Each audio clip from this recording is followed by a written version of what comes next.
BRS పార్టీకి సంబంధించిన sitting MP గారు ఉన్నారు, శ్రీనివాస్ రెడ్డి గారు ఉన్నారు. సరే, ఈ 10 ఏళ్లలో బీఆర్ఎస్ పార్టీ అధికారంలో ఉన్నప్పటికే అండ్ ఆ నియోజకవర్గాలు, అసెంబ్లీ నియోజకవర్గాలు కూడా ఎక్కువగా ఎమ్మెల్యేలు బీఆర్ఎస్ పార్టీకి సంబంధించిన ఎమ్మెల్యేలే ఉన్నారు. సిట్టింగ్ ఎంపీ కూడా ఆయనే ఉన్నారు. ఇప్పుడే కాదు, 2009 నుంచి కూడా బీఆర్ఎస్ పార్టీకి సంబంధించిన ఎంపీలే ఉండుకుంటూ వస్తున్నారు. కూడా ఆ జిల్లా ఏదైతే ఉందో ఆశించిన స్థాయిలో అభివృద్ధి చేయలేదు. బీఆర్ఎస్ పార్టీ అధికారంలో ఉన్నప్పుడు కూడా 10 ఏళ్లలో కూడా జిల్లాను నిర్లక్ష్యం చేసింది. పాలమూరులో నుంచి వలసలు వెళ్తూనే ఉన్నాయి అనేది ఇప్పటివరకు శ్రవణ్ గారు చెప్పిన విషయము, అలాగే సుజాత గారు చెప్పిన విషయం కూడా. ముందుగా యోయో టీవీ ప్రేక్షకులకు నమస్కారం. అసలు పాలమూరుకు శాపమే కాంగ్రెస్ పార్టీ. కాంగ్రెస్ పార్టీ ముందు నుండి అధికారం అంటే ఫస్ట్ నుండి మొత్తం 50 సంవత్సరాల నుండి అధికారంలో ఉన్నది మొత్తం కాంగ్రెస్ పార్టీ. ఈరోజు ఉమ్మడి రాష్ట్రం కంటే ముందు హైదరాబాద్ రాష్ట్రం ఉన్నప్పుడు అది అట్లే ఉండుంటే ఈరోజు అప్పర్ కృష్ణా ప్రాజెక్టు బ్రహ్మాండంగా కట్టుకొని మొత్తం పాలమూరు జిల్లాకు సస్యశ్యామలంగా నీళ్ళు వచ్చేటివి. ఈరోజు పాలమూరు సారన్నట్టుగా పచ్చని పాలమూరు, పాలగారిన పాలమూరుగా ఉండేది. కానీ ఈ పాలమూరును వలస జిల్లాగా, ఎడారి జిల్లాగా, ఎక్కడ నీళ్లు లేని జిల్లాగా మార్చిన పాపం, మార్చిన ఘనత కాంగ్రెస్ పార్టీది. కాబట్టి కాంగ్రెస్ పార్టీకి నైతికంగా ఆ జిల్లా మీద మాట్లాడే హక్కే లేదు. ఎందుకంటే ఇంతకుముందు ఉమ్మడి రాష్ట్రంలో అక్కడ డికే అరుణ గారు కానీ, జూపల్లి కానీ మంత్రులుగా ఉన్నారు. రాజశేఖర రెడ్డి ఉన్నప్పుడు 10 సంవత్సరాలు అధికారంలో ఉండి ఉమ్మడి జిల్లాలో కృష్ణానది నీళ్లను వైఎస్ రాజశేఖర రెడ్డి తీసుకుపోతుంటే పోతిరెడ్డి పాడు ద్వారా లోతుగా కాలువలు తీసి తీసుకుపోతుంటే ఎన్నడూ ఒక్కరోజు అడ్డుకోలేదు. హారతి పట్టి వాళ్ళకు నీళ్ళు ఇచ్చారు. వాళ్ళు ఈరోజు కాంగ్రెస్ పార్టీ కదా ఆ రోజు ఈ జిల్లాను నాశనం చేసింది. ఈ జిల్లాను కనీసం ఈ జిల్లా గురించి పట్టించుకుంది. కాబట్టి కాంగ్రెస్ పార్టీకి ఉమ్మడి పాలమూరు జిల్లా మీద, పాలమూరు గురించి మాట్లాడే నైతిక హక్కు లేదు. రెండో విషయం, కేసీఆర్ గారు తెలంగాణ రాష్ట్రాన్ని ఎప్పుడైతే నీళ్లు, నిధులు, నియామకాలు ఈ ప్రాంతానికి అన్యాయం జరుగుతుందో అని చెప్పి తెలంగాణ రాష్ట్రం కోసం పోరాటం చేసిరు.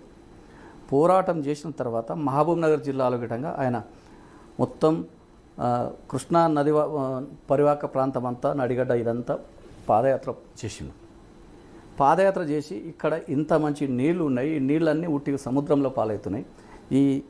ఆ రోజే ఆయన అనుకున్నాడు పాలమూరుకు మొత్తం ఈ కృష్ణా నీళ్ళ ద్వారా మొత్తం సస్యశ్యామలంగా చేయొచ్చు. ఇక్కడ నీళ్లు ఎప్పుడైతే కృష్ణా నది నీళ్లను పంట పొలాలకు తరలిస్తే ఇక్కడ వలసలు ఆగుతాయని చెప్పి ఆ రోజు కలలు కన్నాడు. ఆయన కలలు కన్నట్టుగానే ఆయన కేసీఆర్ గారు మహబూబ్ నగర్ పార్లమెంట్ సభ్యులుగా ఉంటూ తెలంగాణ రాష్ట్రాన్ని సాధించారు.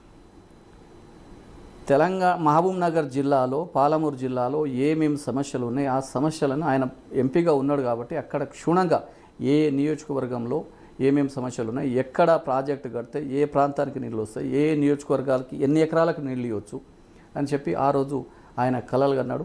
ఆ కలలను అధికారంలోకి వచ్చిన తర్వాత, తెలంగాణ రాష్ట్రం సాధించుకున్న తర్వాత ఆ కలలను సాకారం చేసిండు. ఈరోజు ఎక్కడ లేని విధంగా పాలమూరు ఎత్తిపోతల పథకాన్ని నిర్మించి ఈరోజు లక్షల ఎకరాలకు నీళ్ళు పారుతున్నాయి. ఇక వాళ్ళకి కనబడదేం కానీ చాలా జిల్లాలకు వలసపోయిన సార్ ఇంతకుముందు మాట్లాడినట్టుగా ముంబై నుండి, పూనా నుండి, వేరే వేరే రాష్ట్రాల నుండి, దుబాయ్ నుండి అంటే వలసలు పోయిన వాళ్ళు గిట్టంగా తన 1 ఎకరా 2 ఎకరాల పొలాలు ఉంటే గిట్టంగా వాళ్ళు వచ్చి వలసలు పోయిన వాళ్ళు వాపసు వచ్చి తన వ్యవసాయ పొలాలు చేసుకున్నారు. 24 గంటలు నీళ్లు ఉన్నాయి, కరెంట్ ఇచ్చారు, రైతులకు రైతు బంధు ఇచ్చిండు. అట్లా ప్రతిదీ ఇయ్యడమే కాదు, వాళ్ళు పండించిన పంటను కొన్నాడు. ఎవరు కేంద్రం కొనకపోయినా కానీ కేసీఆర్ గారే కొని ఆ రైతులకు ఆదుకున్నాడు. కాబట్టి కేసీఆర్ మీద బాగా రైతులకు భరోసా ఉన్నది. కేసీఆర్ ఉన్నన్ని రోజులు అక్కడ 24 గంటలు నీళ్ళు వారినాయి, మంతళ్ళు దుక్కినాయి. కానీ ఈరోజు అవి ఎందుకు 6 నెలలు 5 నెలలు కూడా కాలి అలా ఎందుకు మాయమైనామో ఎవరికి అర్థమవుతలేదు. కాబట్టి కాంగ్రెస్ పార్టీ అనేది నిజంగా అంత నీళ్లు పారితే అంత అభివృద్ధి చెందితే మొన్న జరిగిన అసెంబ్లీ ఎలక్షన్స్లో ఎందుకు బీఆర్ఎస్ పార్టీ ఒక్క స్థానం కూడా గెలుచుకోలేకపోయింది 7 నియోజకవర్గాల్లో? కాంగ్రెస్ పార్టీ ఒకటి ఏమి తప్పుడు హామీలు, 6 గ్యారంటీల పేరు మీద తప్పుడు హామీలు, 420 హామీలు, వాళ్లకు దాని మీద నాలెడ్జే లేదు, గెలుస్తామో గెలవమో అని తప్పుడు హామీలు. ఇప్పుడు పెన్షన్ 2000 ఇచ్చారు ముసలులకు, వృద్ధులకు, వాళ్ళకు, వితంతులకు 2000 పెన్షన్ మేము 4000 ఇస్తాం. రెండవది రకరకాల హామీలు, అవన్నీ మహిళలకు 18 సంవత్సరాలు నిండిన మహిళలకు 2500 ఇస్తాం.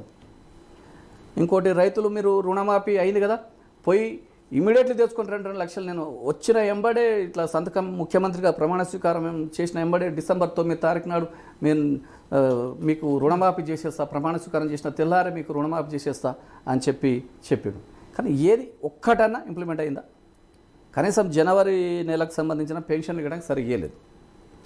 ఇంకోటి రైతు బంధు కూడా ఇప్పటి వరకు అకౌంట్లలో రైతు బంధు కేసీఆర్ అయితే ఆయన ఒక హామీ ఇచ్చిందంటే ఒక 2 వారం రోజుల్లో టక రైతు అకౌంట్లో పడిపోయినాయి. 5 ఎకరాల పైన ఉన్న వాళ్ళకి ఎందుకు ఇస్తలేరు? 5 ఎకరాల పైన ఇప్పుడు 2-3 ఎకరాల వరకు ఇచ్చిరు, కానీ 5 ఎకరాల వరకు ఇంకా పడతాయి అంటారు. ఎప్పుడు పడతాయి? ఇంకోటి రుణమాఫీ డిసెంబర్ 9 అని చెప్పారు, డిసెంబర్ 9 మళ్ళీ ఆగస్టు 15. అట్లా ప్రజలు ఇప్పుడు కాంగ్రెస్ పార్టీని నమ్మే పరిస్థితులు లేరు, మహిళలు నమ్మే పరిస్థితులు లేరు, వృద్ధులు నమ్మే పరిస్థితులు లేరు. నేను గిటంగా మొత్తం నియోజకవర్గాలలో నేను గిట టీఆర్ఎస్ పార్టీగా ప్రచారంలో తిరుగుతున్నాను కాబట్టి కాంగ్రెస్ మీద విశ్వాసం కోల్పోయారు. ఎందుకు వేస్తే మా ఓట్లు, మా ఒడ్లు కొంటలేరు, మా ఒడ్లు కొంటలేరు, దానికి మద్దతు ధర తోని కొంటలేరు, 500 బోనస్ ఇస్తామని అవి ఇస్తలేరు, కరెంటు కట్ అవుతున్నది. ఈరోజు మిషన్ భగీరథ ద్వారా మా తండాలకు డోర్ టు డోర్ ఇంటింటికి నల్లా వచ్చేది, ఆ నల్ల నీళ్ళు ఎందుకు పోయినాయి? నల్ల నీళ్ళు వస్తలేవు. ఈ అన్నిట్ల పైన ఏది ఒక్క హామీ, ఒక్క బస్సు తప్ప కదవ ఏ ఒక్క హామీ నెరవేర్చలేదు. అందుకో తప్పుడు హామీలతోని అధికారంలోకి వచ్చిర్రు. ఆ ప్రజలంతా ఇది తప్పుడు హామీలు, వీళ్ళు గెలిచినా ఇప్పుడు మేము గెలిస్తే ఇక మాకు ఓట్లు వేసారు కాబట్టి వాళ్ళు ఏం చేయరు అనేది ప్రజలు విశ్వాసిస్తారు. ఊర్లల్లో కాంగ్రెస్ పార్టీకి విపరీతమైన వ్యతిరేకత ఓట్లు ఉన్నాయి, అది ఇష్యూ. ఇంకోటి ఏంటంటే బీజేపీకి సంబంధించిన విధంగా పాలమూరు జిల్లాకు 2009లో సుష్మా స్వరాజ్ గారు ఎన్నికల ప్రచారంలో వచ్చినప్పుడు విధంగా ఇక్కడ పాలమూరు ప్రాజెక్టు ఇక్కడ కడితే మేము జాతీయ హోదా ఇస్తామని చెప్పారు. కానీ బీజేపీ పార్టీ 10 సంవత్సరాల అధికారంలో ఉన్నది. ఇప్పటి వరకు మోడీ గారు ఒక్క మాట గిటంగా పక్క కర్ణాటక రాష్ట్రం కానీ ఇక్కడ ఆంధ్ర రాష్ట్రం కానీ జాతీయ హోదాలు ఇస్తారు, కానీ మా తెలంగాణ రాష్ట్రానికి ఏమి శాపం? ఇది పాపమా శాపమా? మళ్ళీ బీజేపీ నాయకులు మేము వస్తే అది చేస్తాం ఇది చేస్తామని తప్పుడు వాళ్ళు కూడా మాట్లాడుతారు. కాబట్టి అట్లేం లేదు, పొరపాటు ఏదో జరిగింది. తప్పుడు హామీలు ప్రజలు నమ్మిరు. ఈసారి తప్పుడు హామీలు ప్రజలు నమ్మే పరిస్థితులు కనబడతలేరు. ఈసారి బ్రహ్మాండంగా భారీ మెజార్టీతో రెండవసారి మన్నే శ్రీనివాసరెడ్డి గారు మహబూబ్ నగర్ ఎంపీగా అవుతారు. పార్లమెంటులో తెలంగాణ సమస్య, పాలమూరు సమస్యలను గళం విప్పి మాట్లాడే నాయకుడు మన్నే శ్రీనివాసరెడ్డి గారు అని తెలియజేస్తున్నాం.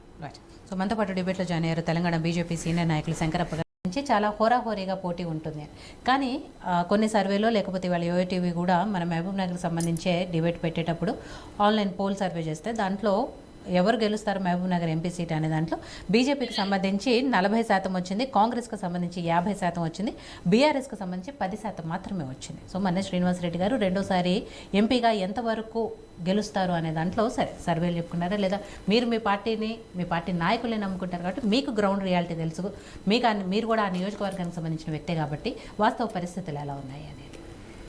నిజం చెప్పాలంటే ఇప్పుడు ఏదేమున్నా కానీ ఇప్పుడు నిన్న రాత్రి విపరీతమైన వర్షం పడ్డది మహబూబ్ నగర్లో.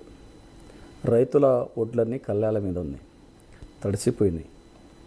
కనీసం ఆ ఒడ్లను ఫస్ట్ కొనమని చెప్పండి కాంగ్రెస్ ప్రభుత్వానికి. వాది కొనలేరు. రైతు సమస్యలు రైతును పట్టించుకొని కాంగ్రెస్ పార్టీ మేము అధికారంలోకి వస్తాం, డబ్బులు వంచుతాం, ఏదో రకంగా గెలుస్తామని చెప్తుంది. ప్రజలు వాళ్ళని విశ్వసించడం లేదు. అయ్యో కేసీఆర్ను మేము ఉట్టినన్నా పోగొట్టుకున్నామే, కేసీఆర్ ఉంటే మాకు అన్ని పథకాలు మాకు వచ్చేటివి.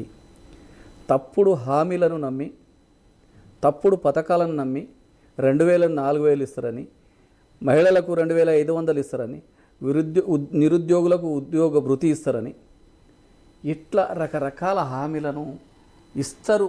వచ్చేటి ఎట్లా వస్తుంది, మళ్ళీ ఈ ప్రభుత్వం వస్తే మళ్ళీ మాకేమైనా ఇస్తారేమో అని చెప్పి పోగొట్టుకున్నమే. ఇచ్చిర్రు కానీ ఏడ ఇస్తలేరు. అంత ఉట్టి డబ్బా కొట్టిరు అని చెప్పి ఇలా ప్రజలు బాగా నమ్ముతున్నారు. గ్రామాలలో టీఆర్ఎస్ పార్టీకి బ్రహ్మాండమైన క్యాడర్ ఉన్నది. మాజీ సర్పంచులు, ఇప్పుడు ఎంపీటీసీలు, స్థానిక పార్టీ బలంగా ఉన్నది. ప్రజలు ఓట్లు వేయడానికి సిద్ధంగా ఉన్నారు. ఈరోజు ఎక్కడిదక్కడ హంగామా లేదు, కానీ ఎక్కడిదక్కడ ఏ గ్రామానికి ఆ గ్రామం ఈరోజు కేసీఆర్ గారి నాయకత్వాన్ని బలపరుస్తుంది. కేసీఆర్ను పొడగొట్టుకున్నాం. కేసీఆర్ గారు ఉంటేనే ఈసారి ఈ పార్లమెంట్ ఎన్నికల్లో మనం ఎంపీలుగా గెలిపించుకుంటూనే ఈ ప్రాంత సమస్యను ఢిల్లీ లెవెల్లో పార్లమెంట్లో ప్రశ్నించే నాయకుడు కావాలి. ప్రతిపక్షంలో ఉన్న ఎక్కడ ఉన్నా మన నాయకులు పార్లమెంట్లో ఈ పాలమూరు జిల్లాకు సంబంధించిన సమస్యను ప్రశ్నిస్తారు. బీజేపీ పార్టీ ఎంపీ గెలిచినా, కాంగ్రెస్ పార్టీ ఎంపీ గెలిచినా వాళ్ళ పార్టీ జాతీయ స్థాయిలో ఉంటారు కాబట్టి ఏ రాష్ట్రంలో ఎవరున్నా ఎవరికి కొంతమందికి అవకాశం ఉంటుంది. కానీ తెలంగాణ రాష్ట్రం గురించి, తెలంగాణ ప్రజల సమస్యల గురించి, పాలమూరు ప్రజా సమస్యల గురించి ప్రశ్నించేది మహబూబ్ నగర్ ఎంపీగా మన్నే శ్రీనివాసరెడ్డి కంపల్సరీ ప్రశ్నిస్తారు. కాబట్టి పాలమూరు నుండి ప్రజలు బ్రహ్మాండంగా ఇప్పటివరకు అదే మన్నే శ్రీనివాసరెడ్డి గారు ఎన్నిసార్లు ప్రశ్నించారు? 1000కి పైగా ప్రశ్నలు వేసిండ్రు పార్లమెంట్లో. 1000కి పైగా ఆయన 5 సంవత్సరాల చరిత్రలో 1000కి పైగా ప్రశ్నలు వేసిండ్రు. మీరు చూడండి, ఒకసారి తెప్పించుకోండి. 1000కి పైగా ఆయన ప్రశ్నలు పార్లమెంట్లో మాట్లాడాను. ఈ మహబూబ్ నగర్ సమస్యలు కానీ ఏ సమస్య ఉన్నా ఆయన మాట్లాడాను. అదేవిధంగా టీఆర్ఎస్ ప్రభుత్వం 10 సంవత్సరాల అధికారంలో తర్వాత కాంగ్రెస్ ఉమ్మడి రాష్ట్రంలో తెలంగాణ ప్రాంత నాయకులకు పరిపాలన రాదు, మీ 3 వైర్లకు మీ బట్టలు ఆరేసుకోవాల్సిన అవసరం ఉంటుంది, ఎక్కడ మీరు కరెంట్ ఇవ్వగలుగుతారు అని చెప్పి ఆ రోజు ఉమ్మడి రాష్ట్రంలో అసెంబ్లీ సాక్షిగా అప్పటి సీఎం కిరణ్ కుమార్ రెడ్డి చెప్పారు. కానీ తెలంగాణ రాష్ట్రాన్ని తీసుకొచ్చిన గౌరవ ముఖ్యమంత్రి కేసీఆర్ గారు ఆయన ఏదైతే సమస్యలను చూసిండో పరిపాలన మీద దృష్టి పెట్టి కరెంటును 2-3 నెలల లోపు 4 నెలల లోపునే 24 గంటల కరెంటు తీస్తుంది. అదేవిధంగా పాలమూరు ప్రాజెక్టు ఎల్లూరు నుండి ఒట్టెం, కర్వేన, ఉదండాపూర్ వరకు ఆ మేడం చెప్పారు కదా, ఉదండాపూర్ వరకు ఆమెకు ఒకసారి చెప్పండి. కర్వేన నుండి సొరంగ మార్గంలో 12 కిలోమీటర్లు నువ్వు చూస్తే టన్నెల్లోకి వెళ్ళి లోపలికి వెళ్ళి వస్తే ఒకసారి రమ్మని చెప్పండి. నీకు దాదాపుగా ఒక 300-400 కిలోమీటర్లు ఆల్రెడీ మొత్తం కాలువలు దోవిర్రు, ప్రాజెక్టులు కట్టిర్రు. ఒకసారి చూడండి, చిన్న చిన్న కాలువలు కట్టాలి. ఇప్పుడు ఎక్కడ నీకు కొల్లాపూరు, నాగర్ కర్నూలు, కల్వకుర్తి, చాలా బిజినేపల్లి ఈ ప్రాంతం అంతా నీళ్లు వారినాయి. కొన్ని లక్షల ఎకరాల ఒడ్లు వండినాయి. పోయినసారి రైతు వలస పోయిన కూలీలంతా వలసలు వచ్చి అక్కడ మేము హైదరాబాద్, దుబాయ్ నుండి వలస పోయిన వాళ్ళం వచ్చి మేము వ్యవసాయం చేసుకుంటాం, మేము పంట పండించున్నాం, ఇన్ని నీళ్లు మా చరిత్రలో చూడలేదు అని మనం బహిరంగ సత్యం. ఎవరికైనా ఇది అబద్ధం కాదు. కానీ కనబడిన వాళ్ళకు, గుడ్డోళ్ళకు వాళ్ళ కళ్ళే కనబడినప్పుడు ఎవరేం చేస్తారు? తప్పుడు హామీలు, వాళ్ళకి అలవాటే అది. తప్పుడు హామీలు ఇవ్వడం, తప్పుడు వాగ్దానాలు ఇవ్వడం, 420 హామీలు, మళ్ళీ అదే చేస్తారు. మేము అది ఇస్తాం, ఇది ఇస్తామని మళ్ళీ అధికారం రావడానికి ప్రయత్నం చేస్తారు. కాబట్టి అట్లాంటిది ఏమి ప్రజలు నమ్మే పరిస్థితుల్లో లేరు. అదేవిధంగా బీజేపీ విధంగా ఇప్పుడు మేడం గారు చెప్పినట్టు రకరకాలు గ్యాస్ ధర కానీ, పెట్రోల్ ధర కానీ, డీజిల్ ధర, వాళ్ళ అధికారం రాకముందు 400 గ్యాస్ ధర ఉండే, డీజిల్ ధర 70 రూపాయలు ఉండే, 60 రూపాయలు డీజిల్ ఉండే, 70 రూపాయలు పెట్రోల్ ఉండే. ఇలా 110 పెట్రోలు, 1200 గ్యాసు. ఇట్లా ఏది ఉన్నా ఎవరు వచ్చినా పేద ప్రజలను ముంచడానికే తప్ప ఈ ప్రజలను ఆలోచన కానీ ఏముండదు. కేసీఆర్ గారు ముఖ్యమంత్రి అయినాక దళిత వర్గాలకు ఈ దళిత బంధు తీసుకొచ్చి ఒక కుటుంబానికి నేను ఒక 10,000 రూపాయలు 10 లక్షల రూపాయలు సహకరిస్తే ఆ కుటుంబం ఇంకో వేరే వాళ్ళ మీద ఆధారపడకుండా ఆ కుటుంబం తనంతల తను బతుకుతూ వేరే మీద ఆర్థికంగా బాగుపడుతుందని చెప్పి దళిత బంధు తీసుకొచ్చి ఎలక్షన్లో ముందు దాదాపుగా 1,10,000 దళిత బంధు స్కీములు తీసుకొస్తే ఆ స్కీమ్లను ప్రకటించి జిల్లా కలెక్టర్లకు అమౌంట్ ఇస్తే ఈరోజు కాంగ్రెస్ పార్టీ అధికారంలో వచ్చినప్పుడే అవన్నీ క్యాన్సిల్ చేసేసి, అంటే ఎంత వివక్షత. అదేవిధంగా కేసీఆర్ గారు తండాలు, ఆ రోజు తండాలు, గిరిజన గూడాలు మాకు స్వయం పాలన కావాలని చెప్పి, మా తండాలో మా రాజ్యం కావాలి, మేము గిటంగా తెలంగాణ ఉమ్మడి ఆంధ్రప్రదేశ్లో ఏ విధంగా అయితే అన్యాయం జరిగిందో తెలంగాణకు, అదేవిధంగా మేము ఉమ్మడి గ్రామాల కింద ఉండడం వల్ల మా తాండాలకు చాలా అన్యాయం జరుగుతుంది. కాబట్టి మాకు సపరేట్ గ్రామ పంచాయతీ ఏర్పాటు చేయాలంటే దాదాపుగా 3146 ప్రత్యేక గిరిజన గ్రామ పంచాయతీలు ఏర్పాటు చేశారు. ఈరోజు తండాలు ఎక్కడ చూసినా సస్యశ్యామలంగా ఉన్నాయి. ఇలా తండా నాయకుడు సర్పంచ్ అయ్యిండు, తండా నాయకుడు వార్డు మెంబర్ లేరు. ఏ అధికారి వచ్చినా తండాకు వస్తుండు, దానికి ప్రత్యేక సెక్రటరీ ఉన్నది. ఈరోజు గ్రామం ఏ విధంగా అభివృద్ధి జరుగుతుంది, ఇలా తండా గిటంగా ఆ విధంగా అభివృద్ధి జరుగుతున్నది. కాబట్టి కేసీఆర్ గారు చేసినాయి. అదేవిధంగా గిరిజనులకు జనాభా దామాషా ప్రకారం 6% కేంద్ర ప్రభుత్వానికి అసెంబ్లీలో బిల్లు పాస్ చేసి కేంద్ర ప్రభుత్వానికి బీజేపీ ప్రభుత్వానికి పంపిస్తే అక్కడ ఒక 7-8 సంవత్సరాలు ఉంచుకున్నది, కానీ కనీసం దాని మీద స్పందన లేదు. అప్పుడు మళ్ళీ కేసీఆర్ గారే ఇక్కడనే ఇది చేయాలని చెప్పి మళ్ళీ అసెంబ్లీలో తీర్మానం చేసి తెలంగాణ రాష్ట్రంలోనే 6 నుండి జనాభా ప్రతిపాదిక ప్రకారం 10% రిజర్వేషన్లు ఇచ్చారు. ఈ విధంగా అన్ని వర్గాలకు, ఒకరికని కాదు, ఈరోజు కేసీఆర్ మహిళలకు కానీ వివిధ రకాల కులవృత్తి వాళ్ళకు కానీ అన్ని వర్గాల ప్రజలకు ఆయన ఒకరి ఓట్లను దృష్టిలో పెట్టుకొని లేదా ఈ పార్టీని దృష్టిలో పెట్టుకొని ఆయన ఎక్కడ అభివృద్ధి జరగలేదు, ఆయన చేయలేదు. ఆయన పేద ప్రజలు బాగుపడాలి. ఈరోజు మహిళలు తండాలలో 2 కిలోమీటర్లు 3 కిలోమీటర్లు పోయి బిందెల మీద నీళ్లు తీసుకొస్తారు. కాబట్టి వీళ్ళకు మంచి నాణ్యమైన తాగునీళ్ళు ఇవ్వాలని చెప్పి మిషన్ భగీరథ ద్వారా 1000 కిలోమీటర్ల నుండి ఈరోజు మా తండాలలో మా ఇంటి ముంగల మిషన్ భగీరథ ద్వారా తాగే నీళ్ళు ఇచ్చాను. ఎవరికైనా సాధ్యమైంది? ఆయన ఈ నీళ్ళు ఇవ్వకుంటే నేను ఎలక్షన్లో పోటీ చేయనని చెప్పి నిలబడి నీళ్ళు ఇచ్చిండు, గెలిచిండు. కానీ ఈసారి కాంగ్రెస్ పార్టీ అధికారానికి వస్తామనుకున్నదా రానుకు తప్పుడు హామీలు ఇచ్చి ఆ తప్పుడు హామీలతో గెలిచిండు. ఒక్క హామీ కూడా నెరవేర్చలేదు. కాబట్టి కంపల్సరిగా ప్రజలు దాన్ని బాగా వ్యతిరేకిస్తున్నాం. గ్రామాలలో కాంగ్రెస్ పార్టీ మీద విపరీతమైన వ్యతిరేకత ఏర్పడింది. కంపల్సరిగా కాంగ్రెస్ పార్టీని ఈసారి బొందబెడతారు. కాంగ్రెస్ పార్టీ ఎక్కడ రాదు. అదేవిధంగా బీజేపీ పార్టీ ఎస్సీ ఎస్టీల రిజర్వేషన్, ఆర్ఎస్ఎస్ దాని అనుబంధ సంస్థలు కానీ కంపల్సరిగా స్టార్టింగ్ నుండి గిటంగా అది ఎస్సీ ఎస్టీల రిజర్వేషన్ పైన అది వ్యతిరేకం. అది ఎవరైనా గ్రహిస్తారు. అది మొత్తం చర్చ జరుగుతున్నది. అది తీసేస్తామనే ఒక ప్లాన్ నడుస్తుంది. కాబట్టి కేంద్రంలో నరేంద్ర మోడీ గారు మాకు 400 సీట్లు మెజార్టీ వస్తే మేము అన్నీ ఏం చేస్తే మేము ఏది అనుకుంటే అది చేయగలుగుతాం అనేది ఒకటి ధీమాతో ఉన్నారు. కాబట్టి ప్రజలు గ్రహిస్తున్నారు. ఈ అన్నిట్ల మీద బాగా చర్చ జరుగుతున్నది. ఎవరి పరిస్థితి లేరు. తెలంగాణ రాష్ట్రానికి బీఆర్ఎస్ పార్టీ అవసరం. తెలంగాణ రాష్ట్రానికి బీఆర్ఎస్ నాయకులు, బీఆర్ఎస్ ఒక్కటే తెలంగాణ ప్రాంత ప్రజల సమస్యలపైన పోరాడగలుగుతుంది. ఒకవేళ కాంగ్రెస్ ఎంపీ వస్తే ఆడ కేంద్రంలో మీరు మాట్లాడదు అంటే ఆపగలుగుతారు. కానీ బీఆర్ఎస్ పార్టీని ఎవరు ఆపలేరు కదా. అదే బీజేపీ పార్టీ ఆడ కేంద్రంలో దీని మీద మేము చేయమంటే వాళ్ళు నోరు మూసుకొని కూర్చోరు. కానీ బీఆర్ఎస్ పార్టీ ఈ ప్రాంత ప్రజల సమస్యలపైన పోరాడుతుంది, ప్రశ్నిస్తుంది. కాబట్టి బీఆర్ఎస్ పార్టీని, కేసీఆర్ గారిని ప్రజలు విపరీతమైన ఆదరణ ఉన్నది. కేసీఆర్ బస్సు యాత్ర తర్వాత ఎక్కడ చూసినా విపరీతమైన జనాలు ఉన్నారు. కాబట్టి కంపల్సరిగా కేసీఆర్కు బ్రహ్మరథం పడతారు. బీఆర్ఎస్ పార్టీని భారీ మెజార్టీతో ఈసారి బీఆర్ఎస్ పార్టీ ఎంపీలను గెలిపిస్తారని చెప్పి ఆశిస్తున్నాం. సో ఈశ్వరప్ప గారు, ఫైనల్గా మీరు చెప్పండి. 3 ప్రధాన పార్టీల అభ్యర్థులు ఎంత కీలకమైన వ్యక్తులు అయినప్పటికీ, ఎంత ప్రచారంలో ఉన్నప్పటికీ, 3 మధ్య పోటీ ఉన్నప్పటికీ కూడా ఫైనల్గా గెలిచేది ఒక్కళ్ళే. మహబూబ్ నగర్ ఎంపీ ఒక్కరే అవుతారు. ప్రజలు ఒక్కరికే తీర్పిస్తారు. కాబట్టి ఆ ఒక్కరు మీ బీజేపీకి సంబంధించిన డీకే అరుణ గారు ఎందుకు అవ్వాలి, ఎలా అవ్వాలి అనుకుంటే ఏం చెప్తారు?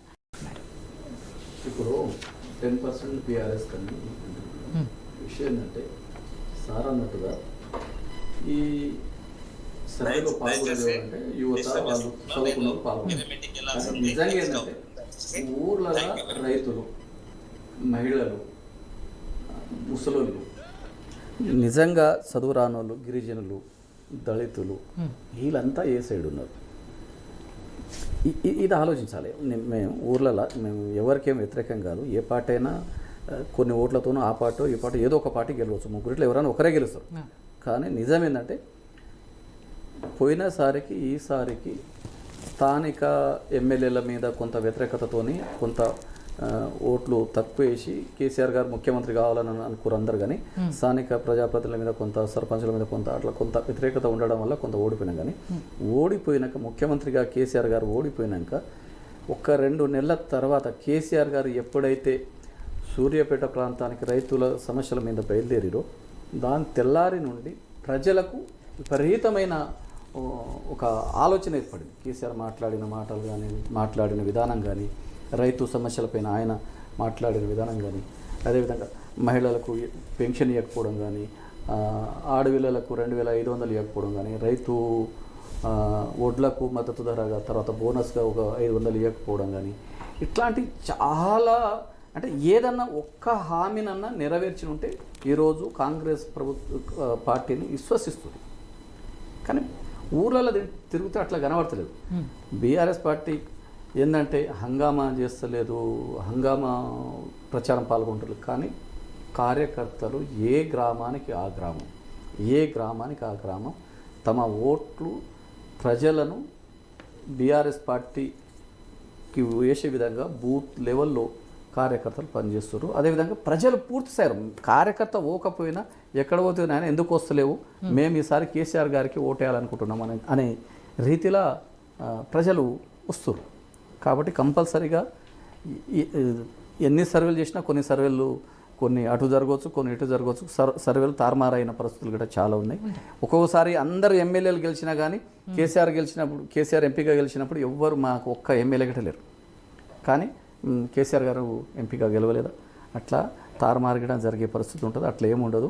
ప్రజలు ఎవరినైతే విశ్వాసిస్తారో ఒక్కసారి నమ్మిరంటే, విశ్వాసించారంటే, ఇది తప్పు అని అనుకురంటే కంపల్సరిగా ఓడగొడతారు. కాబట్టి కేసీఆర్ మీద విపరీతమైన క్రేజ్ ఉంది, విపరీతమైన అభిమానం ఉంది. కేసీఆర్ పథకాలు డైరెక్ట్ ప్రజలకు పోయినాయి. షాదీ ముబారక్, కేసీఆర్ గారి పథకాలు కేసీఆర్ మీదనే. ఎలక్షన్ ఏది లేదు, ఎవరు అభ్యర్థుల మీద కాదు మేడం, అభ్యర్థుల మీద కాదు. కేసీఆర్ పథకాలు కళ్యాణ లక్ష్మి 1,116 రూపాయలు ప్రతి చెక్కు పోతుంది. ఎలా ఒక మాట నేను దాని కూడా చెప్తాను, ఇది కూడా కారణం కదా. ఇలా కళ్యాణ లక్ష్మి 1,00,000తో పాటు 1 తులం బంగారం ఇస్తున్నాం. ఇప్పటి వరకు ఎవరికి ఒక కళ్యాణ లక్ష్మితో పాటు 1 తులం బంగారం ఎవరికి ఇవ్వలేదు. అవన్నీ చూస్తారు కదా. ఒక దళిత బంధువు ఇవ్వకపోతే, లేదా నువ్వు పూర్తి స్థాయిలో రైతు బంధువు ఇవ్వకపోతే, నువ్వు రైతు బీమా ఆగిపోయింది. ఇప్పుడు ప్రభుత్వం ఆల్రెడీ కట్టిన బీమానే కదా, అదెందుకు ఆగిపోతుంది? బీమా కంపెనీలకు ఇప్పుడు రైతు బీమా ఎందుకు ఆగిపోతుంది? రైతు బీమా ఎందుకు? ఆల్రెడీ బీమా కంపెనీలకు డబ్బులు కట్టింది కదా గవర్నమెంట్. ఎవరింట్లోకి వెళ్ళి కట్టలేగా, గవర్నమెంట్ కట్టింది కదా. మళ్ళీ రైతు బీమా ఎందుకు వస్తలేదు?